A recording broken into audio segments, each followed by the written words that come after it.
السلام علیکم ناظرین، آن نیوز کے ساتھ میں ہوں انیلا کرن۔ خبر شامل کرتے ہیں۔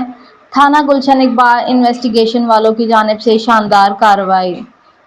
طالبہ سے موبائل فون چھیننے والے گرفتار۔ ڈکیت سے بس اسٹاپ پر کھڑی طالبہ سے موبائل فون اور دیگر قیمتی سامان چھین کر بآسانی فرار ہو جاتے تھے۔ دوران تفتیش ڈکیتوں نے بتایا کہ متعدد کی وارداتیں کر چکے ہیں۔ کراچی کے مختلف علاقوں میں وارداتوں کی ہیں، جس کے بعد تھانہ گلشن اقبال نے کامیاب کارروائی کرتے ہوئے ڈکیتوں کو گرفتار کر لیا۔ لوٹے ہوئے سامان میں سے 4 موبائل فونز اور 2000 روپے بھی برآمد کر لیے گئے۔ ملزمان گرفتار کے خلاف مقدمہ درج کر کے شعبہ تفتیش کے حوالے کر دیا گیا ہے۔ رپورٹ کرتے ہیں رپورٹر شیخ کمال، آن نیوز، کراچی۔ لائک کریں، کمنٹ کریں، شیئر کریں اور بیل آئیکن کو پریس کرنا مت بھولیں۔ دیکھتے رہیے آن نیوز۔